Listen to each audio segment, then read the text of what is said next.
Shut up and sit down.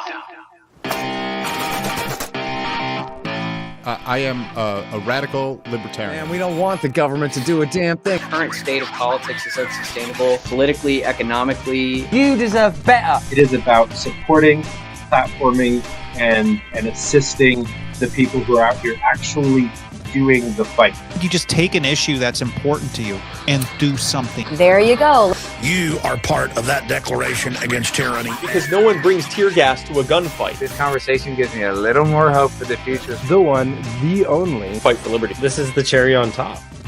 This is FSM.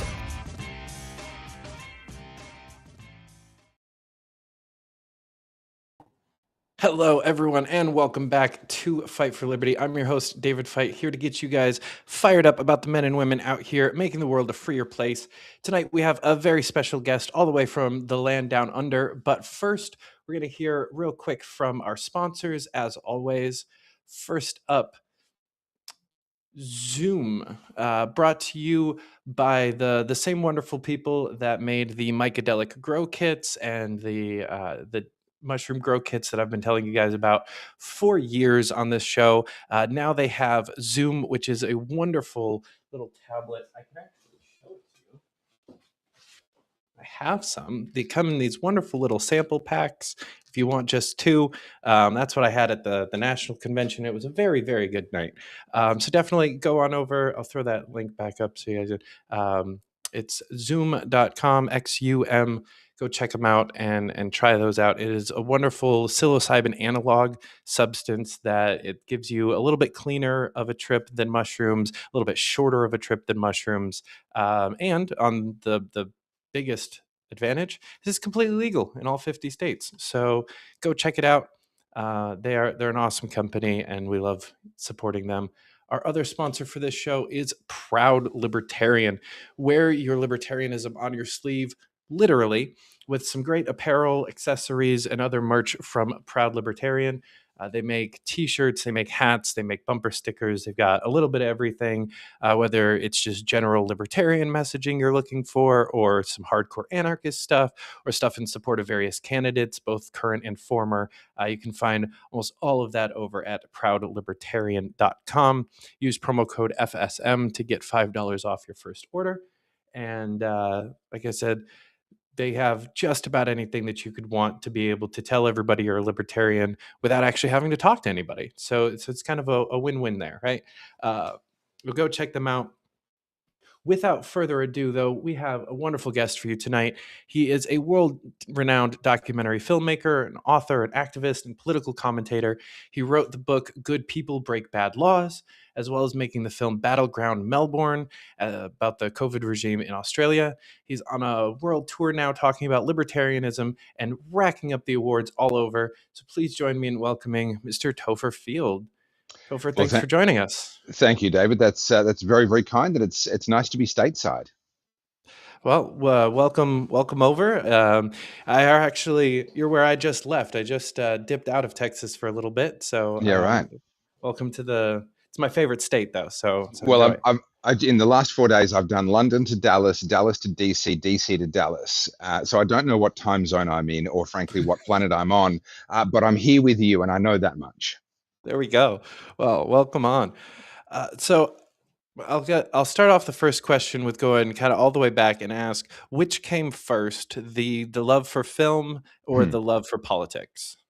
So I still don't have a love for politics. I resent the fact that I have to talk about politics. I would really much rather be left alone. So my dad was in television. He was actually in radio when I was a child. When I was born, he was already in radio. And he brought me up. He was a pastor of a church, but he earned money and fed the family through his voice, through radio mostly, but he also did voiceover work and that sort of thing.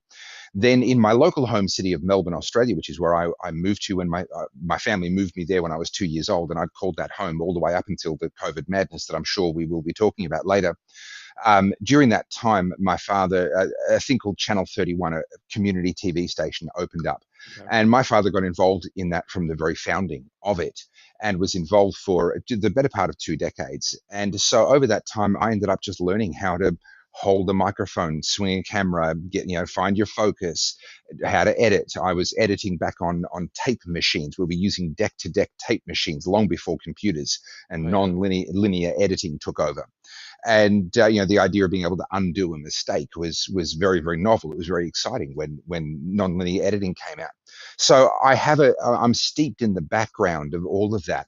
I joke that I had my first midlife crisis when I was 18 because I'd spent my entire teenage years, and I was homeschooled. So I left school at the age of 13, and I just was earning money on the side because there was no money in the TV side of things, but I spent a lot of time on the TV side of things, and literally hundreds upon hundreds of, frankly, low grade, but nevertheless broadcast television has gone to air that was either mastered or edited or filmed by me. And so I let go of that whole industry when I was 18. I just got sick of it. We were working with terrible equipment, no budgets, no appreciation, and I was moving mountains and no one cared. So I walked away and thought, stuff that. That was a waste of all of my time and talents. And I joined the army for a while, and that wasn't for me. And I went and tried to get into the corporate world, and that really wasn't for me. And then I kind of got enticed back into filmmaking. I wanted to do some acting. I studied acting for a year, and I thought I was going to get into screen acting until I discovered that it was a very closed ideological shop. My mentor, who she agreed that I was very, very good and could potentially carve out a career in sort of character roles. I was never going to be the romantic lead or that sort of thing. My teeth wouldn't allow that, but I could be the villain or I could be the characters. And she said to me one day, she said, "Topher, you need to learn how to run with the pack for a while." And she meant well. It was good advice from a strict career point of view. But that was when I realized I'm really not welcome in this industry. I have opinions of my own. I will not simply shut up and run with the pack. And that means I'm persona non grata. And sure enough, the auditions dried up and so forth. So my cousin, who worked at the same place that I was working in at the time, came to me one day and he said, "Topher, you need to audition for Project Next." I said, "What's that?" It was an Australian journalist, a very well-respected Australian journalist, and there's not a lot of those, was starting essentially a reality TV show to find the next generation of talent, sort of circumventing the normal university system. And it was by audition. So I went, okay, you know what? I know how to make a video. So I made a video, but I thought this is for the ABC, which is our state-funded broadcaster. And I thought I don't want to be accepted if I'm going to be ideologically limited. So I deliberately made my audition video about building more dams for water supply into my city of Melbourne, which of course was something that the Green-dominated government and Greens-dominated ABC would not support at all. But I made about a 12-minute long video talking about why we should be doing that instead of building the desalination plant, which is what we were building. And I was not accepted into the TV show. Surprise, surprise. That's fine. Maybe I genuinely wasn't that great compared to the others. I'm certainly very willing to entertain that idea. But then I had this video, and what do I do with it? This is the year 2009. And for reference, because we forget how fast the world has changed, YouTube became a publicly available platform. I used to say 2007. I've been corrected. I believe it was the second half of 2006. So YouTube was about 2.5 years old because I started my account in January of 2009 when I came on there with my very first video. And I didn't think anything of it. I put one video up and went back to work and went, okay, well, that didn't work out. And then that video went viral. And that was what kicked things off. And I'll cut the long story short. That was the beginning of me becoming a political commentator. And I'd begun to have an interest in politics as a result of my time in the army, actually, was when I really began to go, hang on, I thought I understood how the world worked, and I really don't. Yeah. And I need to start thinking a lot more deeply about a lot of these things. That was the beginning of that. That was around 2002, 2003. It was 2004 when I finally left. And then 5 years later, 2009, here I was popping up and becoming a political commentator.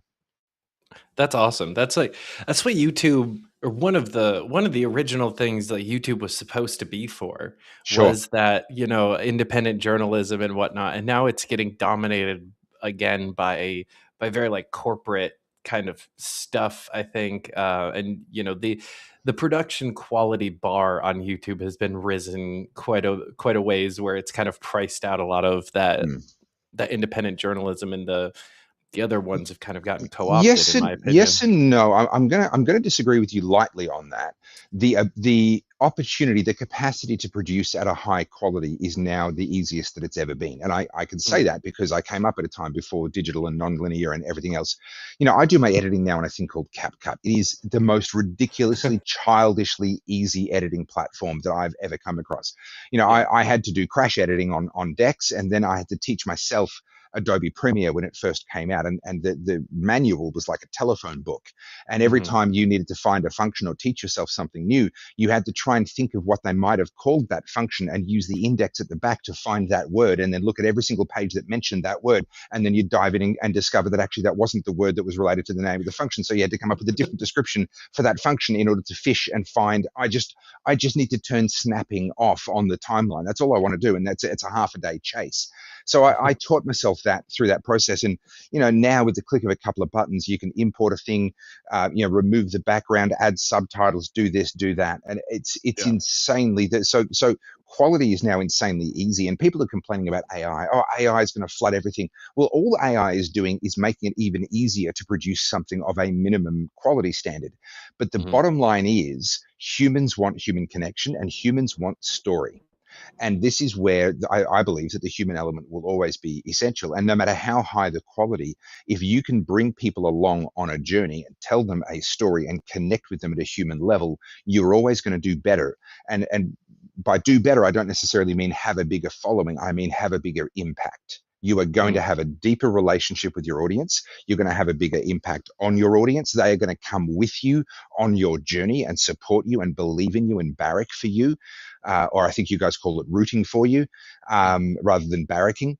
They are, you know, authenticity and connection is the ultimate currency in a world where content is now basically disposable. High quality content is being churned out by AI in vast quantities, far more than you or I could possibly hope to watch. And if the supply of something is infinite, then economically speaking, that means that its value is zero. Supply and demand. If the supply is infinite, the value is zero. AI content will, by its very nature, devalue itself down to zero. It'll still have a market, it'll still have an audience, but these people will be eating each other's lunch, and audiences have already begun to get smarter about identifying it and wiser. And someone like myself, who's been around since 2009, you know, anyone new that's entering the game now, any brand new account that pops up, you have to ask yourself the question: is this an AI account? I've been around since 2009. I ain't AI, right? I'm not a T-1000 from Terminator. So, you know, I've got that advantage, and I think there's going to be a wave of AI crashing over the top of our industry in the next 3-4 years, in the same way that Instagram used to be chock-a-block full of picture-perfect Instagram moments, and these Instagram models would spend 2 miserable days trying to get the perfect picture at the beach wherever they were, you know, and they would just ruin their own lives by just obsessing over every detail so that they could put up this picture of them effortlessly lazing on the beach. Right. And it took a couple of years, but everyone began to see through that. And if you go on Instagram now, obviously everyone's feed's going to be different, but it's a lot more authentic. It's a lot more just people sharing, being people. And one of the fastest ways to spot AI, by the way, is the level of perfection in it. Yeah. The authenticity comes from the imperfection. So someone like myself, with the background that I've got, and the longevity, 17 years already in the industry, you know, I'm not really worried about the technological changes, and I welcome the growth of the segment of you know, more people coming in with higher quality content and more things to say. I think is a really good thing. Yeah, it's definitely been a game changer, even just for the, you know, the stuff that I do. Yeah, I would never consider something that I've put out to be necessarily high quality per se, but you know, right now we're doing this. We're in 2 different states. Could be in 2 different countries. Yeah. Streaming to a bunch of different platforms, and this is all, to your point on cost. I'm doing this on a free platform. I don't even. I'm not even using StreamYard or any of those 30, 40 bucks a month, which also compared to what your options were in 09 is still better. But this is even free. Yeah, but I mean, I'm now traveling, so I'm traveling the world right now. So in 2012, I traveled to do a documentary on climate change. Australia was trying to bring in a carbon tax. and arguing that we needed to do this to save the world. And I teamed up with Lord Christopher Monckton out of the UK and a team of mathematicians, and they did the math on the Australian not a carbon tax, because she famously said, our Prime Minister at the time, Julia Gillard, famously said, "Oh no, this is not a carbon tax." Well, it functioned like a carbon tax, and it did exactly what a carbon tax was supposed to do. And according to the numbers, if we assumed that the Intergovernmental Panel on Climate Change was absolutely right about everything, if they had made no mistakes whatsoever, we accept as a assumption into all of our numbers that they are right about everything, then according to their numbers, adapting to climate change will cost 1/50th of the cost of trying to stop climate change. And so I did a series of interviews. I traveled through Canada and North America and then through Australia. And with a team, I had to have, because we needed so much gear. We needed 3 cameras, 3 tripods. I needed multiple lights with big soft boxes on them. Sorry if you can hear my kids calling out. I'm in an Airbnb and family life is going on around me. But and I had to have 2 people to come with me to be able to have the capacity to carry that much gear into and out of airports and taxis and everything else, and then to be able to set it up and pack it down. Now I'm traveling, and I'm traveling admittedly with only a single camera, but actually in theory I could have 3.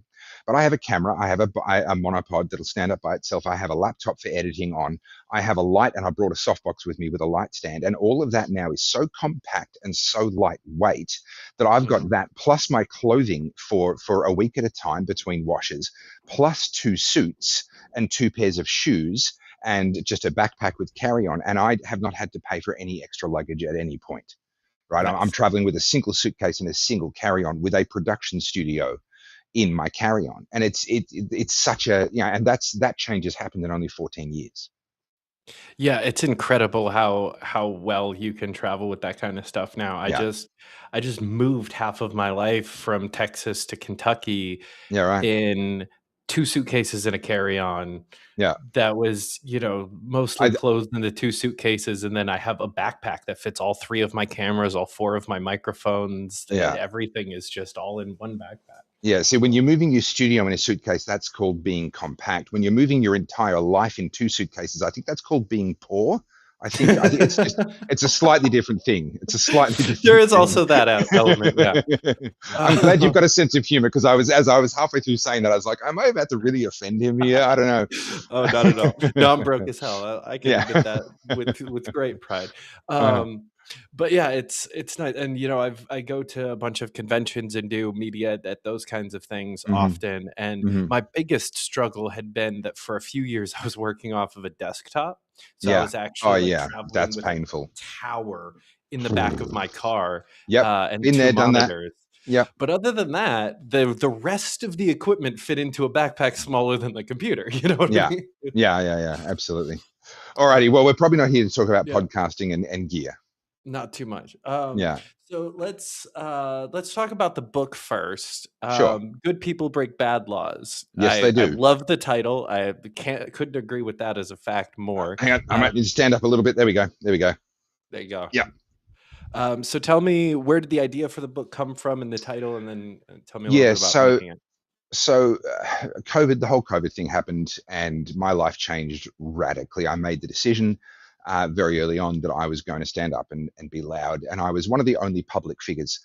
By the grace of God, I wasn't one of the only people. There were a small number, but there were other people that were there, and they were in, and they were passionate, and they were committed to being on my side and to working alongside me. But in terms of public figures, people with a bit of a following and a profile, because by then I'd been a political commentator for 10 and a half years, there was no one else really that had any meaningful following at all.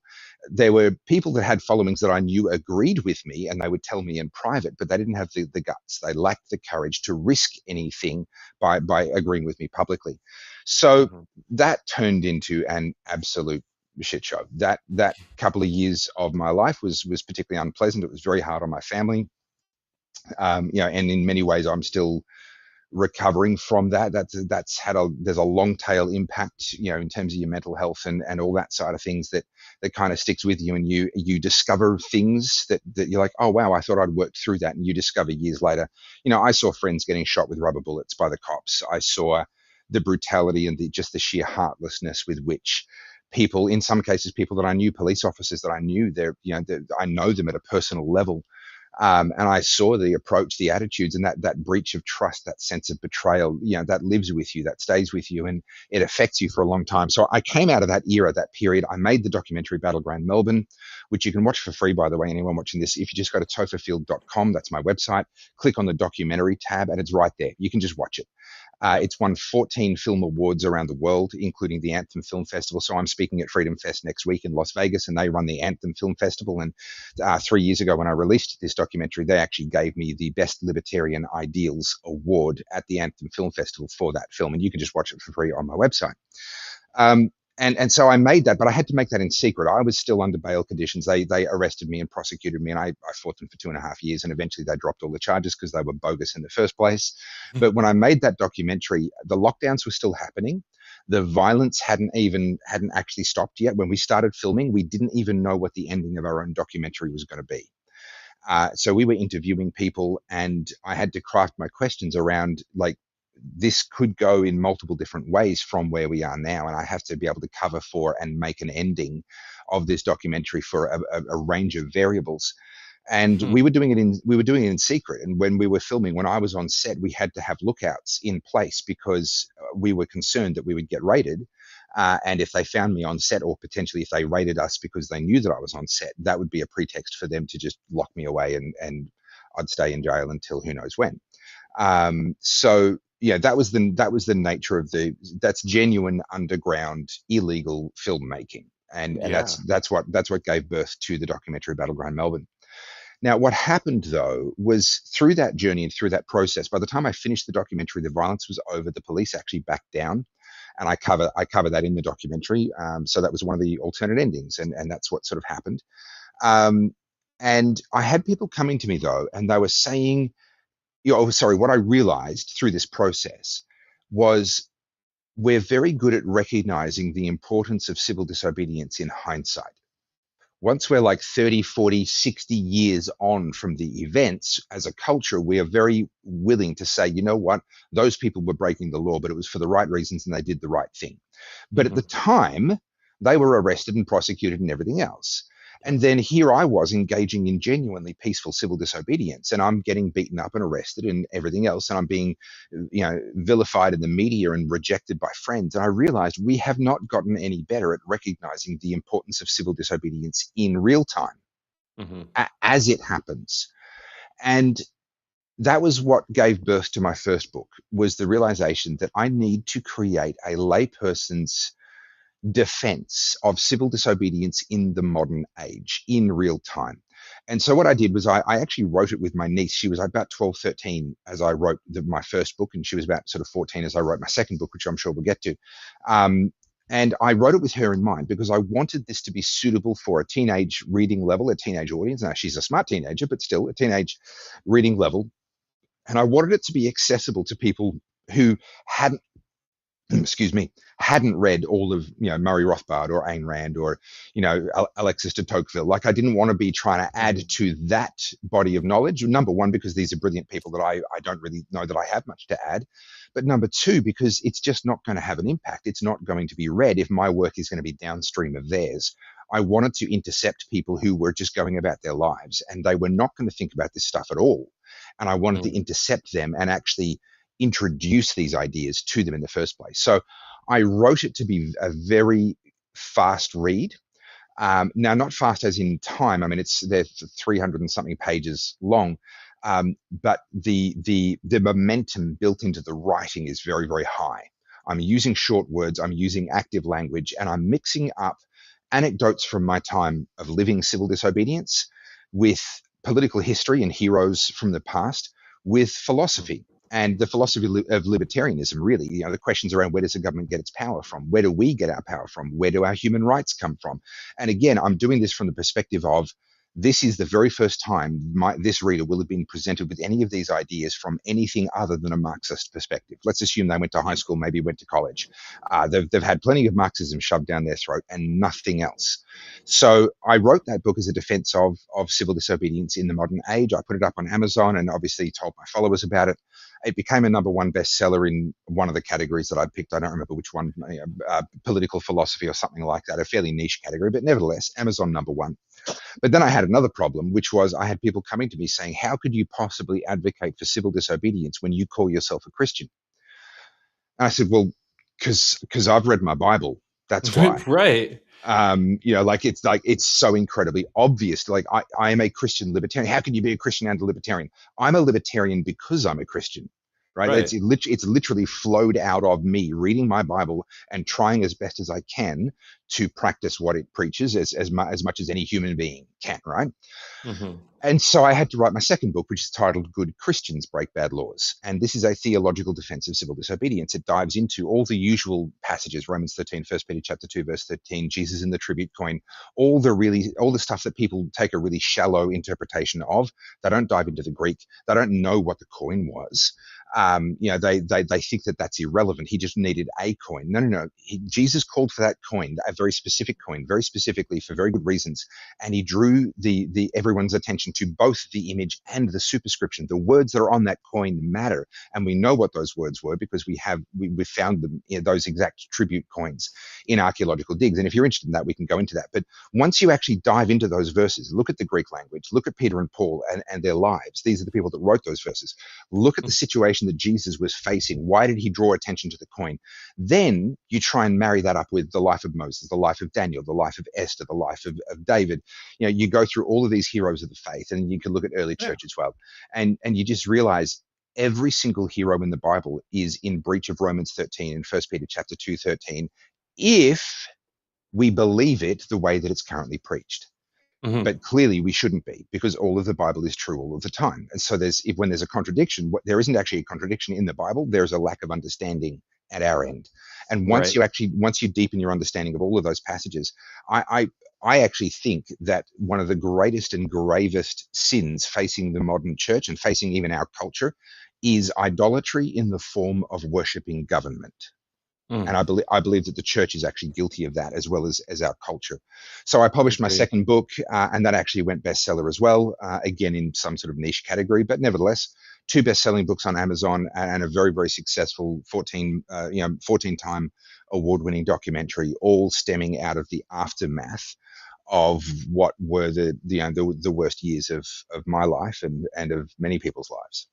Yeah, I couldn't agree more with the good Christians break bad laws kind of thing. Like I very much think that my faith upbringing, it had a huge portion of why I ended up where I am politically. Yeah. I was just having this conversation the other day, because I came at it from a perspective as a young teenager that legislating morality is actually harming the spiritual walk of the people that you are governing over. Like you think you're helping them to not be sinful or whatever, but if they're doing it out of fear of going to jail instead of out of love for God, or even at the time I still had kind of a messed up opinion. So it was, it should be fear of going to hell, not fear of going to jail. Right. Sure. That's kind of how I was putting it. And I remember at like 12 or 13, I had a very lengthy argument with my mother about why prostitution should be legal. Yeah, right. Okay. Because it's wrong and it's sinful and it's terrible, and there's no one should do it and it's awful. But if 2 consenting adults want to sin, it's not our place to say no. So the way I phrase it is, you cannot legislate someone into heaven. It's just not possible. Even if you wrote the perfect laws that followed God's laws, and even if they then obeyed every single one of those laws, they would not make it into heaven on that basis alone. It is repentance and grace through faith in the finished work of Christ on the cross. That's what brings salvation. It is not of works. And what does legislation cover? Works. That's all it can do. Even if you were to legislate thoughts and someone somehow obeyed that, it would still not actually get them into heaven, because it's actual faith. It is genuinely a relationship between you and the living Lord God that is made possible through the finished work of Jesus Christ on the cross. And once you realize that, I mean, I would actually agree with your side of the debate that you had with your mum. I've often said, not often said, it doesn't come up often, but when it has come up, what I say is I want brothels to go out of business due to a lack of demand, not because someone came along and said, we're going to use violence if you do this in our town or in our state. Once you have that epiphany, and I know you would have, and most of your viewers almost certainly would have, every single thing the government does has a silent or else after it. Yes. It is always done under the threat of violence, and that's inherent. That doesn't depend on the attitude of the police officer or whether they mean that or what have you. They could be being the most helpful person in the world by virtue of operating under the auspices of government, where their only power is a monopoly on violence. That is fundamentally the only power that they actually have. Then absolutely everything comes with an or else. And so do you want to stop people from smoking marijuana or else? You could say, well, marijuana has negative effects on people with borderline personality disorder and blah, blah, blah. Okay, that can be true. It can also have very positive effects for other people. We can debate all of that. But fundamentally, anyone that turns around, the reason I use this example is because I used to be totally on board the war on drugs. I was raised as a conservative. I became a libertarian after my conservative worldview was broken because of my years in the Australian infantry. And I realized that this organization that I had venerated all my life was disgustingly human. It was unworthy of the respect and the adoration. And I don't say that to disrespect soldiers who have returned, etc. I think it's a tragedy that we create so many combat veterans. And I think it's a tragedy that we treat them so poorly after we bring them home. What I lost respect for was the institution and the idea that these people were somehow cut from a finer moral cloth where they could make life and death decisions when the rest of us were unworthy. And I lost all respect for that as a claim, as a moral claim, so to speak. And then that broke all of the assumptions that I had about government and about the rightness of the conservative worldview. And that then led me to examining my Bible, which is what led me to becoming a libertarian. And the idea that if we can just get the laws right, then we can solve all of these problems, that is idolatry. I mentioned before, I think that's one of the greatest problems in our culture and in our church is the worship of government. The idea that we can legislate morality, that if we get the laws right, that we will create some sort of a utopia, some sort of a heaven on earth. No, what we are dealing with is the consequences of sin, the fallen nature of man, and the fact that the laws of physics and the way that our physical universe works were broken when the word of God was broken, because the universe was made out of God's word. God spoke and the universe was created. Now we know from the book of John, in the beginning was the word, and the word was with God, and the word was God. So the words themselves are Jesus. Jesus is the word, the living word of God. The rest of creation is the words that were spoken. Right. If you understand that distinction, this is why in the Bible we discover that Jesus is God's only begotten son. Right. So he came forth directly from God because Jesus is the actual word. It's the actual voice. The rest of creation was the instructions. Let us make this and make that and make that. It's the words that were spoken. Jesus is the word as a concept. And so the word is the fabric out of which our universe was built. And what did Adam and Eve do when they sinned? They broke God's word. They actually fundamentally broke the physics, the structure, the substance of our universe. And things like the laws of entropy came into effect at that point. It's why people look at the world and say, well, it couldn't have been a world without sin. A world without death, or a world without, we need death in order for all of these biological functions to perform. Yes, we do now. You're absolutely right. But that wasn't the part of the original creation. That is a part of the fall, a part of the breaking of creation. And this is inherent until this world is done away with and a new one is built in its place. The laws of physics, the broken word, the broken substance of this universe will not be fixed. We are redeemed out of that and adopted back into God's family where there is perfection, but we live in a world that is fallen. And so government comes along and it makes this false promise to us that it can solve all of these problems. Only God can solve these problems. And then when we get excited, even when conservatives get excited about, this is going to be a really good law. Okay, well, a good law can only be defined as one that aligns with God's law. That's it. That's the entire definition of a good law. And I'm not opposed to it. But if you think that good law, better government, the outcome of an election is what's going to save you, then I'm sorry, you're engaging in idolatry and you do not understand how broken our creation is if you believe it can be fixed through politics alone. Yeah, because I'll push back just a tiny bit on one of those Sure. sentences, just to be semantic and say, it's not that only God could solve. Like, God couldn't even solve these problems without breaking free will. Like, Yes. Eden was a thing, and to your point, like Adam and Eve happened. Like even when God created the perfect scenario with all the right laws, and he walked with them every day.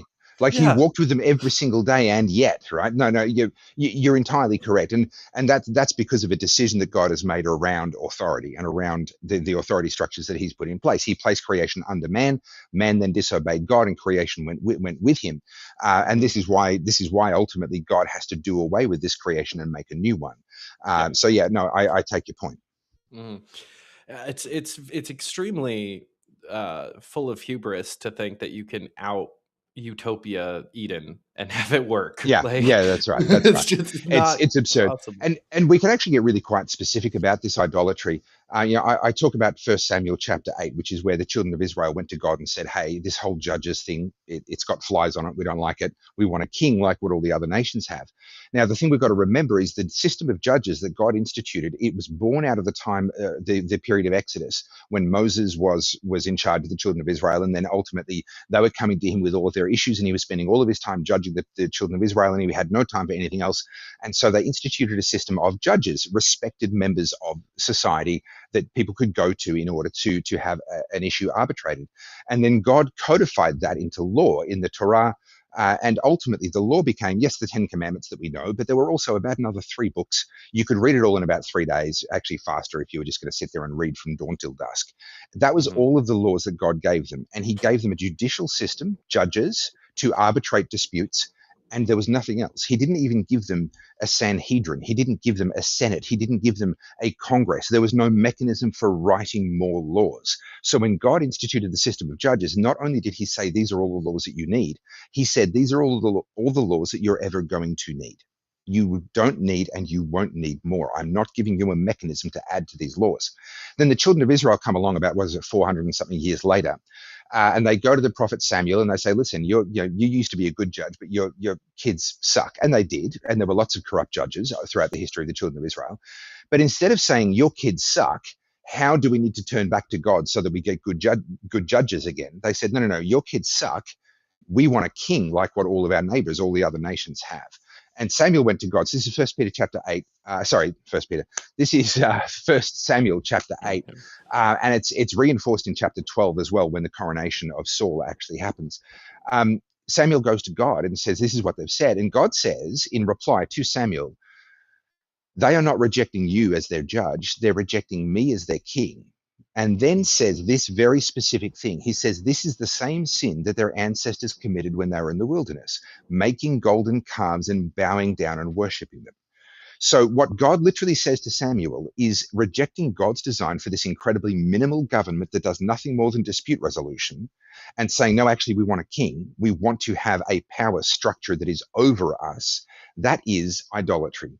God directly says this is the same sin that their ancestors committed, making golden calves and bowing down to them in the wilderness. And if you want more on that, you can read my second book, Good Christians Break Bad Laws. But I'm not being flippant when I say that we as a culture and as a church, regrettably, are committing idolatry in this day and age because we look to the government to do the jobs that God promised He would do, to look after us in the ways that God promised He would. Jehovah Jireh, my provider. Who are we supposed to look to for provision? Who do we look to for provision, welfare, etc.?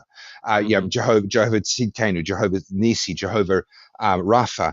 God is my judge. God is my protector. God is my healer. These are promises from God. The names that God gives Himself in the Old Testament are not just there for show. They are promises that He's making to His people, and He's saying, I will provide these things for you. And if you go through them, and I do in my book, if you go through them, every single one of them has been usurped by government. And I don't think that's an accident. Yeah, I don't think I've ever thought about it like that specifically, like going through that list.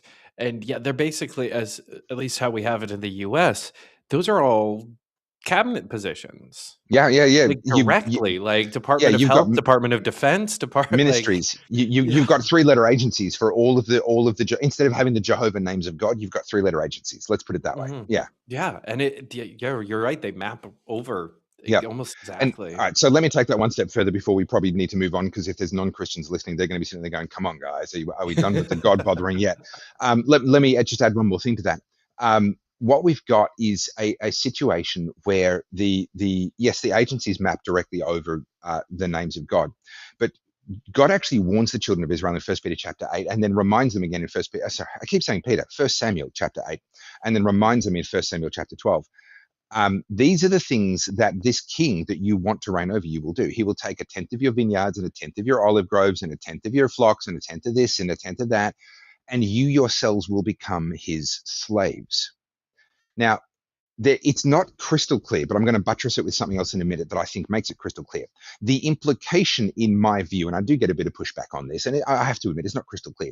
The implication is that having 10% taken from you makes you somebody's slave. Right? Now, again, it's not crystal clear in that passage, but what did God tell us we owed him? It was 10%, wasn't 10%, it? yeah. How do we prove that we are God's people, that he owns us, that he is our Lord, that we are his slaves? 10%. That's all it takes. And so I think in that context, when God says the king's going to take 10%, 10%, 10%, and you will be his slaves, I think 10% is slavery. The irony is that was what God was warning the children of Israel about. We would trade in a heartbeat to only lose 10% today. Like Right. we're losing 55, 60, 70%, depending on how you're structured and how you spend that money. Like to get down to 10% would feel amazing. And so when people find out that I'm a libertarian and they're kind of like, well, how much government should we have? Like, do you just want anarchy? And I'm kind of like, well, actually, yeah, it sounds pretty good in a lot of ways, but people aren't ready for that conversation. Most of them, yeah. My simple line is 10%. Let's get down to where the spending of government and the total tax burden is 10% of GDP or less. Let's get down there. And then let's talk about the details of where exactly should we be. But for as long as we are above that line of 10%, I think it is fair to say that our countries are operating as free-range plantations. These are tax farms and we are tax slaves. And again, I don't say that as a throwaway line because I think it's clever. I think it's actually true. Yeah. I mean, when you have no theft or blackmail, I guess, but there's no other thing to call it. If it's not consensual, if you can't opt out, then it's slavery. Well, talk about taxation without representation. Right. How much representation do you or I really have within our governments? It is functionally zero. So how much tax ought we be paying into a system that functionally gives us no representation? I mean, I would put it to you, it's a lot less than what we're paying. Yeah. I had even if you want to be generous, I had one representative out of the 536 that I felt represented me, and even he's not going to be there next cycle. All right, fine. So. I'll pay 0.2% tax. Exactly. One in 500, right? Yeah, let's do it that way. I'll pay for Matty, and yeah. That's right. I'm okay with that. Yeah. Maybe Rand Paul too. I'll pay for one in each house of Congress, and then call it a day. Yeah. Well, let's pivot back to the COVID conversation. Kind of rewind a little bit because, from the U.S. perspective during COVID, obviously we had a whole bunch of crazy stuff happen here as well. Sure. Yeah. But Australia was kind of that was the main one. I feel like we were all watching, especially those of us who were concerned about stuff. The way that they went just above and beyond. And, you're talking earlier about getting shot with rubber bullets and stuff like that. Yeah. Like, I've been through that for like BLM style, like police misconduct rallies and stuff like that, where you're making enemies out of the police is kind of your mission. So I'm not surprised when the police don't like me when I'm at a fuck the police rally. But with COVID, it was you weren't going against the police. You had half the police force kind of agreed with you anyway. Correct. But it was by far the most extreme, I think, pushback. But David, you don't understand. They had to just follow orders. All right. It wasn't their fault. They felt really bad about it. They felt really, really bad that they were shooting us with rubber bullets. But what could they do? They were just following orders. And I kid you not, there are some, we caught some on camera basically defending themselves in exactly that way. Yeah. Without any sense of historical irony and where that phrase was made infamous. They genuinely believed that because they felt bad about it, that made them the good guys. Yep. Yeah, it was definitely insane to watch, and it was very encouraging, I think, to watch kind of the response from a good portion of you guys, Mm. where in quite a few of the more like European countries, they were just kind of bending over and taking Yeah, it, yeah, and yeah, the police had one day of, oh, we got to shoot the protesters with rubber bullets, and then yeah, yeah. there's no protesters Yeah, left. that's right. No, no, no, no. You So guys yeah, didn't take it. the combination of the savagery of the response and the duration of that savagery is unique. And it's not even unique to Australia, it's unique to Melbourne, Australia, one particular city. Victoria, the state in which Melbourne resides, is basically the California of Australia. That is, and I've been saying that actually since before COVID, and that really did unfortunately prove to be more prophetic than I would have liked during COVID. And what we see, okay, so let's take a step back and talk about Australia first, because people are very confused now about what Australia is, what is Australian culture, what is an Australian, because they thought they knew because of Crocodile Dundee and what's his name, the croc hunter, what's his name, Steve Irwin, Oh, yeah. and these sorts of archetypal figures that became very big in the popular mind, and people went, oh, that's an Australian. So there was a political commentator. He split his time between Australia and the UK. His name's Clive James. He made a very, very powerful observation. I think back in the 70s. I should actually look up when he first said this because it matters. I talk about him a lot. But he made the observation: the trouble with Australians is not that they are descended from convicts. The trouble with Australians is that so many are descended from the prison guards. So Australia was born as a convict colony. We had the ships coming over with the prisoners. Who else is on the ships? The prison guards. And so we actually have two very old and powerful cultures within Australia. Now, which one is the one that the world wants to love? Well, it's the prison guard, which leads. It's the prisoner. It's the convict, which leads to that kind of hard-working, hard-drinking, work hard, play hard, laugh at yourself, laugh at life, larger than life, rugged individual. However, we also have the prison guard culture, and guess who wants to be in politics? Guess who applies for a job working for the government? Guess who wants to run our regulatory agencies? I can tell you it's not the convict spirit, it is the spirit of the prison guards. And we see that very much alive and well today. And this is where people get confused. We are a country that celebrates our convict culture, but is run by our prison guard culture. And what we saw during COVID was the natural extension of a country that is run by people who are culturally and instinctively prison guards. They are people who believe that they are superior, that they have the answers, and if everyone else just does what they're told, then everything will work out fine. And so what we saw in the state of Victoria, that culture intersected with an individual in the form of Daniel Andrews, the Premier, what you would call the state governor. We call them premiers. The state premier, Daniel Andrews, who is, I believe, a genuine psychopath, and that's not a phrase I throw away lightly. Right? This is not.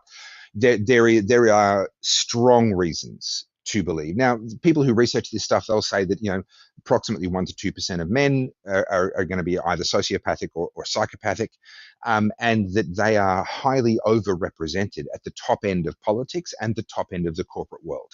You are sort of 1 in every 25 to 1 in every 15 of those people are going to have those sorts of tendencies in quite large measure, because that's what's attractive to those personalities, and they're really good at it, right? They can play those games. I'm not, beg your pardon, I'm not being flippant. I genuinely believe that the former premier of Victoria, Daniel Andrews, is an actual psychopath. And when you look at the glee with which he exercised absolute power, with which he destroyed so many people's lives, with which he ordered the police to just escalate violence after violence, the anger that he showed when we did not bow the knee, when we kept showing up. He thought he had us beaten multiple times over that 18 months. And if you don't know the story, go to my website, topherfield.com. Just click on the documentary tab. You can watch it for free. It's an hour and 40 minutes. It's won 14 film awards, and it tells this story: the escalating violence, the tactics and the counter tactics, the protests and the police responses, leading all the way up to a shameful day when the police actually lined up like a firing squad and just began firing rubber bullets into a gathering of non-violent, unarmed protesters. We were not burning, we were not BLM, we weren't burning buildings, we weren't smashing windows, we weren't looting, none of that was happening. We actually, the very first guy to get, let me tell you this story, the very first guy to get shot was a guy called Matt Lawson, and he was one of the good guys in our movement. And there were some ratbags, not a lot of them, but there were a few. But we had a couple of guys, and Matt was one of them, who took it upon themselves to be our internal police for the ratbags. And so at a protest, we were avoiding the police as much as we possibly could, but the police were trying to cut us off, surround us, and then they would just come in with batons and pepper spray and tear gas and beat the crap out of us and arrest a bunch of us. And they would, they would win the day if they could succeed in doing that. And our job was to basically try and frustrate that attempt and make sure that as many of us as possible got away unarrested so that we could come back and do it again. And get our message out. I was live streaming all of these protests, so I was just putting evidence up online. Like, there was no lack of evidence of what I'd been up to. I was literally providing it to them. But the point was to encourage others and to give people hope, because there was a lot of hopelessness during that period of time. There were a lot of people that lost hope and made some really terrible decisions that can't be reversed. And I had a lot of those people reach out to me during that time, needing support, and some of them pulled through, and there's 4 that I know of that took their own lives during that time. So the hopelessness was very, very real and immediate. And the protests were 50-50 about giving people hope and giving the middle finger to Daniel Andrews and saying, you still haven't won. We're not broken. The prison guard culture may have buried the convict spirit. And we might be buried, but we're buried alive. We're not buried dead. We're still here, and we're gonna fight our way out of this. And so we would keep showing up, and they would keep escalating their tactics and escalating their violence. And we were always trying to avoid a confrontation. But if a confrontation happened, if they got us bottled in, then inevitably we would end up basically with police and protesters facing off. And this guy, Matt Lawson, took it upon himself. He would be in that gap, in that airspace in between. And he would actually be facing towards us. He was one of us, but he'd be facing towards us, and he's looking out for the rat bags. He's looking out for some guy who's rummaging around in a backpack, and he's like, what are you doing? Right? Because they might be reaching for a rock or a bottle or doing something stupid, right? And if anytime he saw somebody that he didn't recognize, because we all got to know each other pretty well, and that was acting out, he would take it upon himself to be the one that would go and just physically just grab him. Hey, buddy, you come in with me. We're going back into the middle of the crowd. Let's move away from the police. Why are you coming forward with a bottle in your hand? Let's talk about this. Let's have a think about what happens here if you throw that bottle. Let's have a think about how that gets portrayed in the media if you hit one of the cops and they end up bleeding. Let's have a think about what that's going to do for the public sympathy for our movement, blah, blah, blah. He's one of the good guys. He ended up being the very first person to get shot with a rubber bullet. And he was shot at pretty much point blank range. It was literally the width of a bedroom. Now, I didn't actually see the shooting happen. I literally was looking at him, and I was looking at that area, and I was live streaming it. And then I turned away, and I began to head deeper into because we were in a confrontation. I wanted to see if we were cut off at the back, and I wanted us to get out of that situation.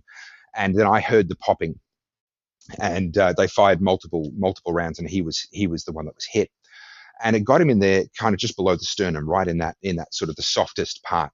And the blunt force trauma from that injury meant that he had multiple surgeries over 2 years, and over time, 4 of his internal organs had to be removed because they died as a result of just the cell damage, the shock and the trauma. So these things, they're called less lethal ammunition. They're not called non-lethal, and that's with good reason. You get hit in the head, it'll kill you. You get hit in other parts of your body, it could still kill you. And so when I talk about the level of violence, this is not exaggerated. This is not semantic. We had armored cars driving down the main streets of our city of Melbourne with special operations group. These are terrorist trained. They're trained to deal with terrorists. If there's a hostage situation, these are the guys that go in. And instead now they're hanging off the outside of armored vehicles called Bearcats. I think you've got them in the US as well. Yep. And they will literally jump off as a squad and run over and knock to the ground and use the butt of their automatic weapons. Let's not forget, Australians are mostly disarmed. We don't have guns. These guys have automatic, M4 style rifles with actual live ammunition. And they would jump off this armored vehicle, charge and knock down people on the street, and then just start hitting them, butt striking them with the butts of their weapons. These are just literally brazen daylight assaults that are happening on Elizabeth Street in Melbourne was the epicenter of that on one particular day. Beg your pardon. It happened multiple times in multiple places over multiple days, but there was one particular day that stands out. And people are getting hospitalized. There's people with broken bones. When the police came to arrest protest organizers, because they were constantly trying to track down who was behind this movement, they would deliberately create property damage, and they would deliberately hospitalize people with dislocated shoulders and people with broken arms and so forth. This was a part of their intimidation. This was a part of their tactic. So we lived with that. We endured that for over 18 months. So I lived, and my family lived, under a certain degree of siege and siege mentality, in addition to all of the lockdowns. So all of that is just aimed at the protesters. That's in addition to being locked in our homes 23 hours a day. We're allowed out for 1 hour per day and only for approved activities. All the private businesses were shut down. People are going bankrupt. People are going insane. Schools are closed. But it's okay, they can do online learning. Okay, but what about families with multiple kids and not multiple computers? You've got kids locked inside all day, fighting over who gets to do what on the computer. We know how damaging screen time is for kids. We know that they need to get out and do more and play more, and yet we're locking them in their homes and shutting down. It made no sense. None of this made sense. Our parliament was suspended. We didn't even do that during the Second World War. But our parliament was suspended. So an emergency declaration was made. Actually, they upgraded it to a disaster declaration. So the premier had outright dictatorial power, could do just about anything he wanted, and the police and the military, etc., would just yes sir, no sir, and do whatever he said. Our parliament was shut down, so there was no scrutiny. He couldn't even be asked questions about what he was doing, and protest was outlawed. And I've never been a big protester. I can't remember showing up to protests up until COVID. Maybe, I don't know, but I can't remember having ever shown up to a protest. But if there's one time when you need to get out and protest, it's when the government says that you can't. Yep. Like that's got to be the number one, right? Yep. And so that was my theory. And I spoke to my wife. I was invited to speak at the very first anti-lockdown protest, the first sort of formal, organized public one. And I talked to my wife about it, and she was basically like, yeah, like, you are going to regret this if you don't do it. And she was right. And I nearly bailed out anyway. I tell this story in my book, in my first book, Good People Break Bad Laws. I tell the story. I drove out there to speak at this protest, and I knew that my life was never going to be the same. No one knew how bad it was going to get. I still, without even understanding just how bad it was going to get, I knew that my life was never going to be the same if I got out of my car and I walked into that park and I spoke at that protest. And I nearly bailed. I was thinking, at the time I had one kid, and we were expecting our second. I'm married. I've got a good reputation. I've got a lot to lose and nothing to gain. And I really, really, really thought about just deleting the Facebook post, because we hadn't announced that there was a protest happening until that morning, because we didn't want to give the police too much warning to come and arrest us and whatever else. And so all I had done is put up a Facebook post that morning saying, hey, there's a protest and I'm going to be speaking at it, and here it is, and it's going to be at this time in this place. I thought, if I delete that, maybe I don't know how many people have seen it, but not a lot yet. And if I just delete that and turn around and drive home, like, no one's really going to know. Yeah. And except the truth was that I was going to know. And we all hope and we all want to be a courageous person. Every bloke has the superhero fantasy in their head, where they're shopping in their favorite coffee shop, and some dude comes in with a machete threatening an elderly granny with a cute kitten, and we're like, all right, this is my time to shine. Right? We all want to believe that we're going to be the hero, and that is hardwired into every man's DNA. But none of us actually knows until we face some sort of a test how we're really going to respond. And I realized, I understood in that moment that this was my test.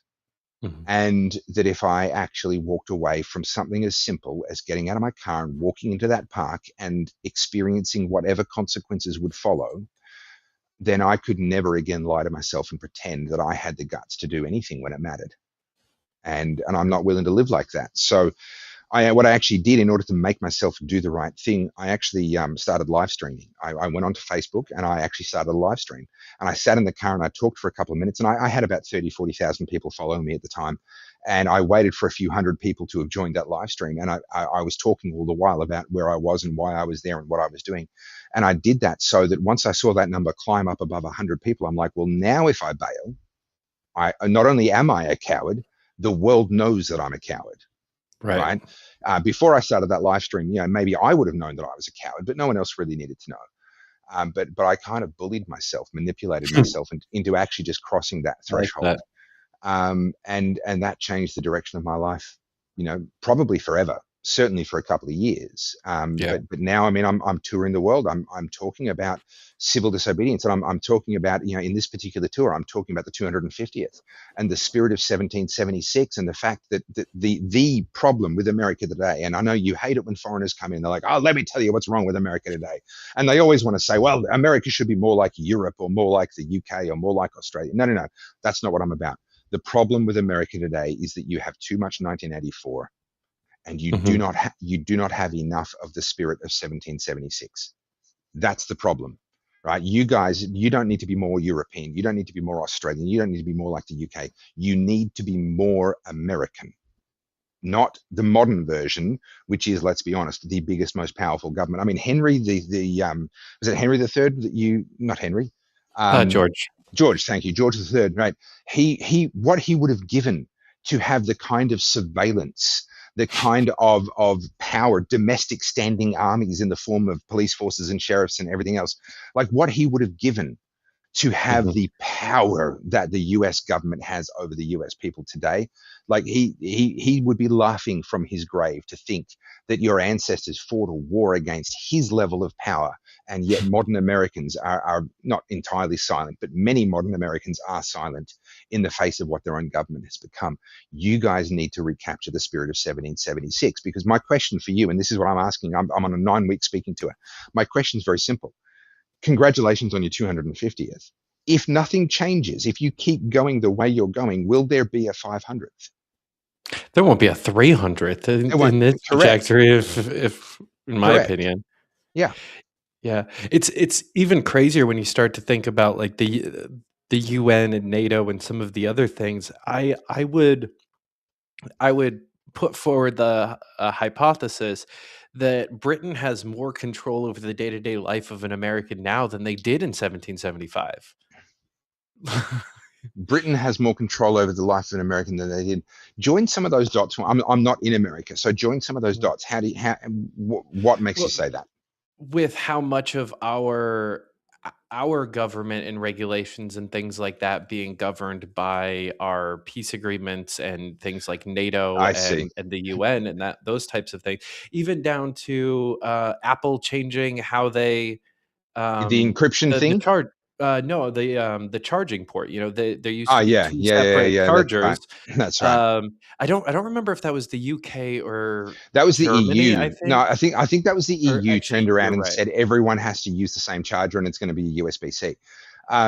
So you're right. So foreign policy being upstream of domestic policy, which is never the way it was supposed to be. Domestic policy was supposed to be separate, but now, yes, you're right with the agreements that you're signing. Apple said if we have to change it for all of Europe, we might as well just change it for across everybody. the board. Which I don't necessarily hate it. It is kind of nice that I have the same charger as my kids, like shitty Android. But that kind of hang on. We can't be friends. This is I'm a shitty Android user. Well, not that all Androids are shitty. It's that my son has like a 7-year-old phone that just keep backpedaling there, David. Just keep backpedaling. Yeah. But yeah, like stuff like that is kind of crazy to me, and the level of regulation and things like that we put up with in today's day. The use of treaties to then dictate domestic policy is definitely a problem, and it happens in the US as well. But things like the UN World Health Organization putting out new treaties on pandemics and pandemic preparedness and so forth, and then countries sign up to that. And people make a mistake when they argue against these things. They make the mistake of saying the UN is taking control. That's not what's happening. Your country is agreeing to bring its domestic laws into alignment with whatever the UN has dictated. But it's not that the UN gets to dictate. It's that your own representatives that you've elected are agreeing to bring into force domestic policies and domestic legislation that brings you into alignment with whatever the UN have said. So the result is the same, but the mechanism is different. And that matters because the pushback is domestic. One of the things that concerns me is there's a lot of people, I've said for many years, people don't care about politics until it hurts them. And the silver lining of the COVID era is that a lot of people got hurt, and that's terrible. But it's the reason why so many more people today are paying attention. It's the reason why we're seeing reform rise in the UK. It's the reason why we're seeing One Nation rise rapidly in Australia right now. It's the reason why there is any kind of pushback at all, is because so many people got hurt. So what's happened, though, for a lot of these people is they got hurt, it jarred them awake, and then they dove down the deepest rabbit holes they could possibly find. And that's not necessarily healthy, nor is it necessarily accurate, and nor is it necessarily useful, because a lot of these people end up trying to fight battles against overseas groups. It's the Bilderbergers, it's the this, it's the that. Oh, we've got to stop the UN. Yes, okay, we do have to stop the UN. Yes, the World Economic Forum do try and raise up young leaders and then get them elected. That's true. You know, all that stuff's true, but the battleground is your own domestic political landscape. Because if your own domestic politicians are not implementing those policies and those laws, etc., through your own domestic legislative process, then it all stops, right? So this obsession with the others, with the grand plan, with kind of the get smart, what was the chaos, you know, that central organization, or, you know, the sort of the octopus organization, whatever it may be, that obsession takes people's eyes away from where the battle actually is for them, which is in their own domestic politics. So these people are absolutely scheming in the ways that they are, but you stop them through your own domestic politics. And that's true for America, and just stopping these treaties being used as a pretext to bring in domestic law. Yeah, I think that's such a good point. And, you know, even in the US, a lot of times national politics is kind of a similar issue where, you know, you're told to be mad at AOC or Bernie Sanders or some other senator or House representative for how your county executor voted to put flock cameras up in your, you know, like it's so, especially flock cameras is, I think, the biggest issue, where all of those contracts are local. That's with your town or your county, sometimes even your, you know, HOA or your specific subdivision. Like that's the localist of issues possible. And that's a great point. And we need to have people fighting at every single level, including the smaller ones, the school boards, the HOAs, your local city, your local council. I was in Venezuela in 2015. I was there for a week with my wife for a friend's wedding. And it was an incredible time to be in Caracas City. We were there, like I said, for a week, and just watching the decay and the hunger and everything else. And I came back, and I regularly speak at conferences. I've been speaking at conferences for over 15 years. And at the very next conferences for 2 years after that, I would say to anyone that would listen, hey guys, we're not special. If we make the same mistakes that they made, we will get the same results that they've gotten. We'll experience the same consequences. And so people would say to me, well, what do we do about it? And what I realized, what I learned, the little mini epiphany that I had standing in the streets of Caracas, is that every fight matters. There is no such thing as a fight that's too small to bother about. Oh, the HOA have put up flock cameras. Ugh, it's just a little tiny area, and it's just an HOA. Can I be bothered? Well, no. Every fight matters, but here's the caveat, here's the catch. You can't fight every fight, right? You will burn out, you will destroy your own life, you won't have the resources, and then you'll have no impact anyway, because you just won't be able to do it effectively. So every fight matters, every fight needs to be fought, but in order to do that, we need to raise up a generation of fighters, people that will go, you know what, that's my issue, that one right there, that specific one, I'm going to choose to care about that, and that's going to be my one fight, and I'm going to give that everything I've got, confident in the knowledge that there is an army, a generation of people rising that are going to fight all the other fights. And this is what I talk about in my keynote speeches, what I call ordinary courage. We know, you know, so America is the land of the free, the home of the brave. Now, we can debate whether that's true or not, but that's the line, right? The land of the free, the home of the brave. I say it slightly differently, and I heard this somewhere. I'm not taking credit for it, but the land of the free because of the brave, right? Because if you lack courage, you will not be free for long. But there's different levels, there's different kinds. So we're all admirers of battlefield courage, or someone who runs into a burning building. You know, we're all admirers of that kind of conspicuous courage. But actually what we need far more of is what I call ordinary courage. I don't consider what I did or what the other people around me did during COVID to have been conspicuous courage. I don't think anyone should be pinning medals on our chests. But clearly we made courageous choices in comparison to a lot of other people who just hid behind their front doors and went, you know what? Nope, I'm out, right? There is still a difference. I'm not saying it's up here, but I am saying it ain't down here, right? There's something in between. And it's what I call ordinary courage. And this is literally the whole purpose of what I'm about now, is trying to inspire more people to make that decision. Instead of saying somebody should do something, saying, I'm going to do that. Yep. Right. It's not that you have to fight every fight. It's that you have to pick one and really actually fight it, and then encourage others to do the same. And if we can raise up a generation of people who do that, recapture that spirit of 1776, that rebellion, that saying, no, you've gone too far and I'm going to pull you into line. If America can recapture that in the next 20 to 30 years at the most, you probably need to hurry up even more than that, but you might have a couple of decades to recapture that, and then I think the future could be beautiful and bright. But right now you've got multiple generations that they've never had to pay the price for the freedoms that they got. The price was paid by previous generations. They inherited it. Now they think it's automatic. They think it's their birthright. They think they can be flippant with it, or in fact they think they can despise it and blame all of their problems on it.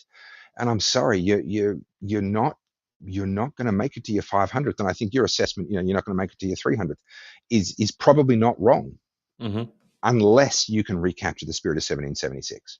Yeah, and I'm going to hijack your point a little bit for like an inside baseball type thing towards some of the people listening, because a rant that I go on, not on the show very often, but just in life and meetings and things like that, as far as the libertarian movement in the US is concerned, is that we try too hard to put everything into the Libertarian Party, or like all into one organization. And everybody wants to build up party infrastructure and make party messaging better and all of this stuff, where it inevitably creates that thing you were talking about, where you're trying to solve all the problems. I'm on my county committee and I'm on state staff, and I help with national campaigns, and you're all over the place. And we don't have at all an infrastructure to facilitate somebody being able to come in and say, this is my one issue, I'm going to go full steam at that. We don't have any of those. Don't have the people. If you're looking at the Republican and Democratic parties, there's an organization. If you say my big thing is minimum wage, people need to be making more an hour. Well, great. There's this gigantic 501c3 called the Fite for 15. They make tens of millions of dollars a year. You can probably even get a job there, but definitely they've got plenty of volunteer opportunities.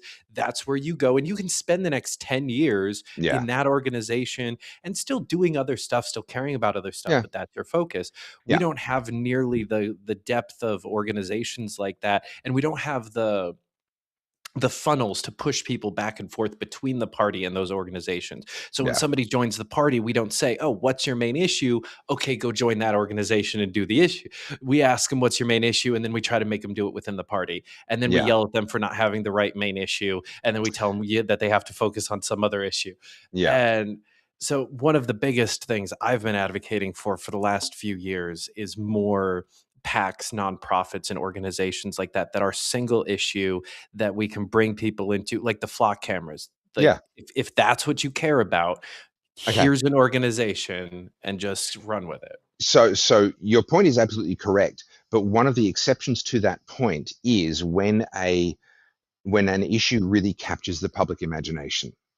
Then you really do have to go, okay, how do we shoehorn this into the party? Because you have to ride that. You have to hijack that. There was a little while ago, it wasn't even a serious thing, but there was a study that came out basically saying pork is bad, and some irrelevant politician in the UK, I think it was, basically came out saying we should ban pork, and it became this big campaign basically to save bacon. And it was never a thing. Like bacon, this was literally just some irrelevant idiot bloviating and drawing attention to himself, and it worked brilliantly. But there was suddenly this outrage around banning bacon, and I remember one of the memes was Braveheart with the painted face, Mel Gibson with the painted face, and it said, they may take our lives, but they will never take our bacon. Sorry, they may take our freedom, but they will never take our bacon.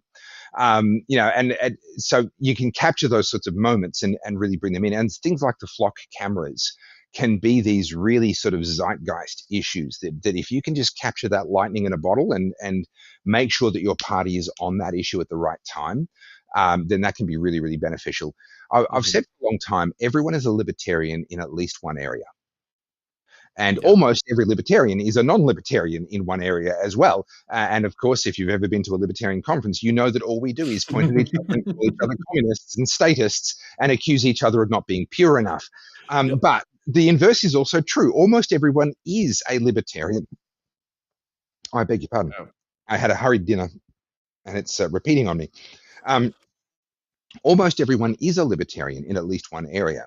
And when you're having conversations with people, if you can tap into what that is for them and then bring it back to the principles of libertarianism, so you remove it from being an issue by issue thing. No, on this issue, the government should leave us alone.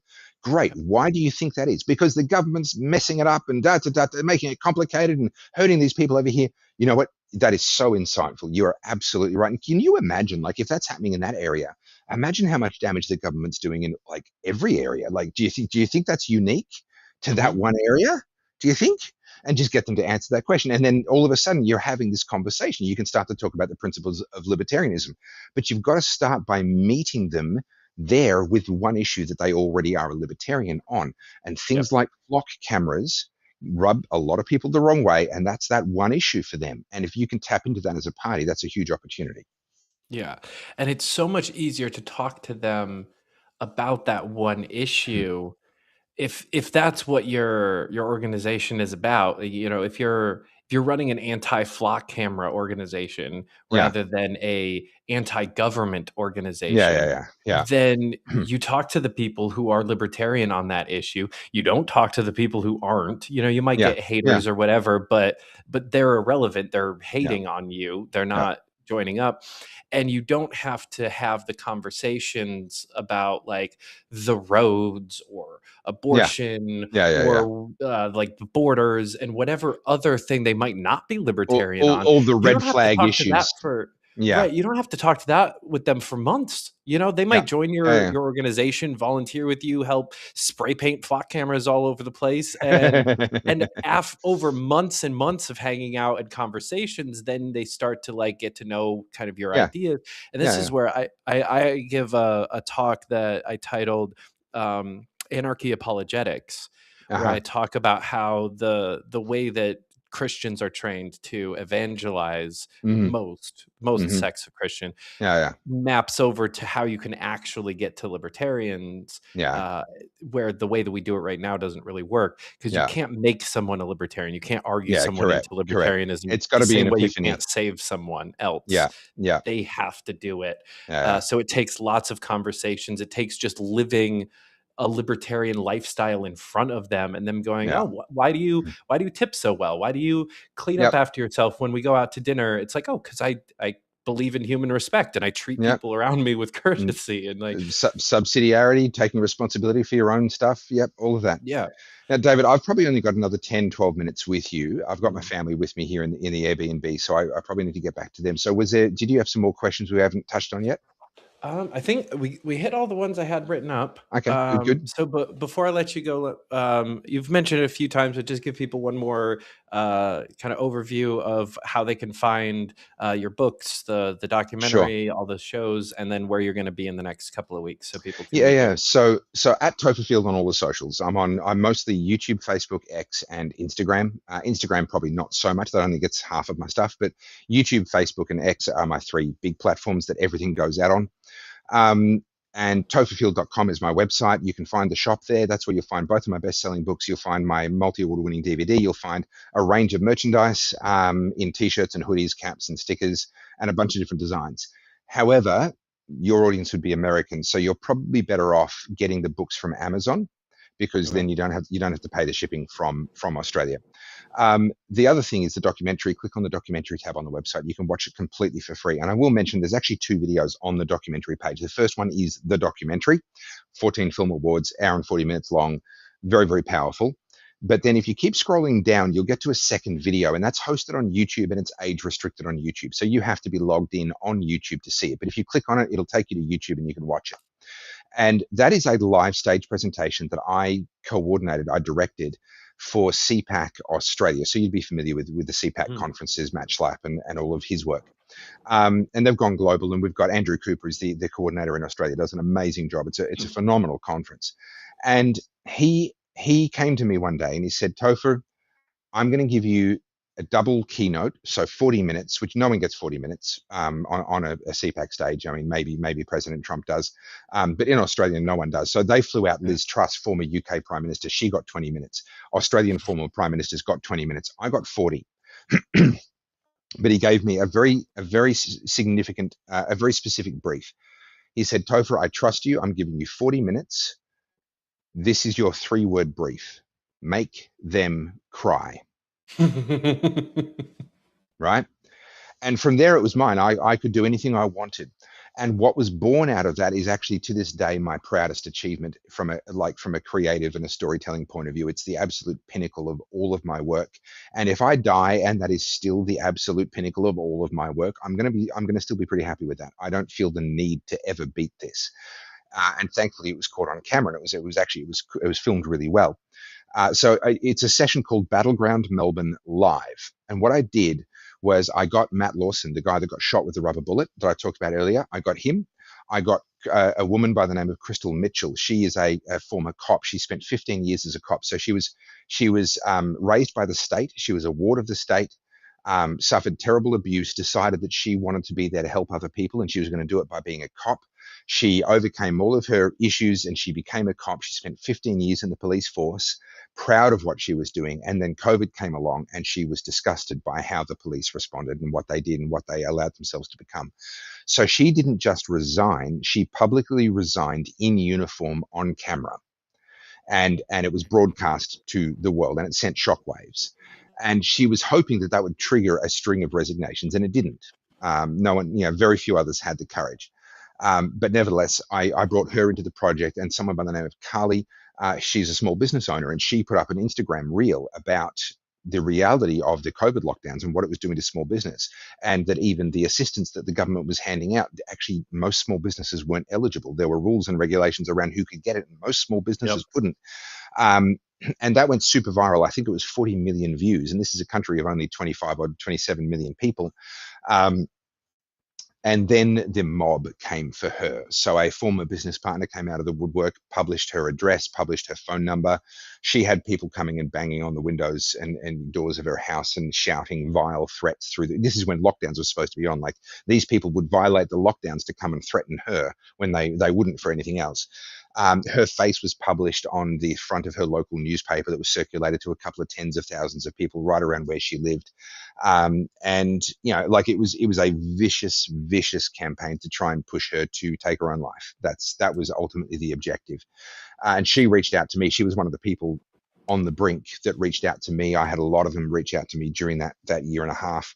She's one of the ones that lived, thankfully. And so I brought those 3 people, Carly, Crystal, and Matt, and myself. And what I did was I sat with them and I had them tell me their story and COVID from their perspective. And then I wrote it down in their words, but I then sort of edited it.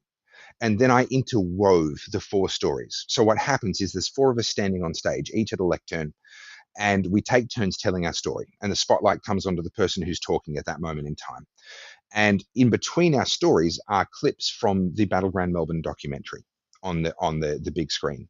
And then we use some music and some color change in the lights and that sort of stuff. But it's really simple. It's just 4 of us standing on stage, reading the prepared statements in the order that was designed, edited with clips from the Battleground Melbourne documentary. And remembering that the brief from Andrew Cooper, who runs CPAC Australia, was make them cry. We finish, we walk off stage, standing ovation, we walk off stage. Andrew comes out to us in the wings. And I've said this to his face, so it's okay. I can say this. He had not just been crying; he had lost all dignity. He had snot dribbling down his chin. He was an absolute mess, as were most of the people in the room. From the perspective of the brief, I had nailed it.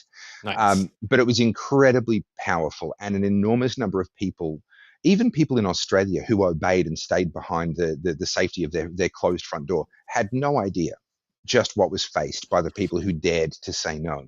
Mhm. And so can I just really encourage people, if you do nothing else, if you don't not interested in my books, that's fine. You don't want to watch an hour and 40-minute documentary, that's fine. Go to the documentary page and go to the second video. Just watch that. Number one, it's the best piece of work I've ever done, and maybe the best piece of work I ever do. Perhaps, I don't know. But number two, it packs a proper punch. And if you want perspective on just what it was like, then that's the number one thing that I would ask of your listeners is please go and spend 40-45 minutes, beg your pardon again, watching that video. All right. I think I know what I'm doing with my evening. I'll start with the documentary just so I don't get the spoilers with the clips and the other one. But well, Topher, thanks so much for coming on. This was absolutely awesome. I cannot encourage people enough to go check out your socials and the documentary. I've seen bits and pieces, and I've done a decent amount of research on this one just because as soon as I started, I was like, oh my God, this dude's awesome. Thank you. Thank you. That's very kind. So again, thanks so much for coming on.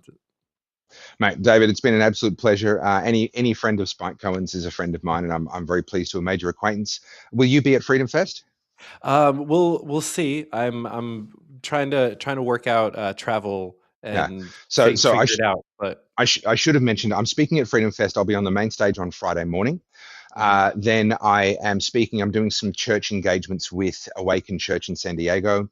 Then I'm doing a couple of events. So I'm doing the Brownstone Institute in Charlotte, North Carolina on the 21st of July.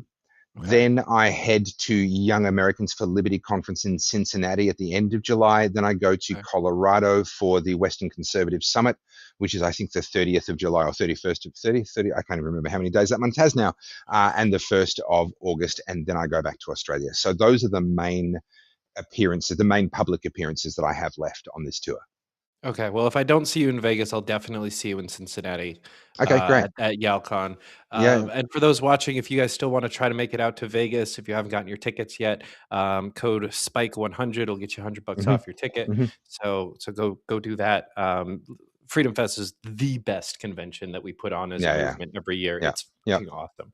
So go check it out. I can't wait. This will be my first one, and I'm going to be on the main stage. So I think that's probably the right way to do it. Yeah, that's an accomplishment, man. Yeah. I've already been, so I can't say that. But all right, guys, thanks so much for watching. Like I said, go follow him, go watch the documentary, and come back next week for another great episode. Thanks, David. Then, keep up the fight.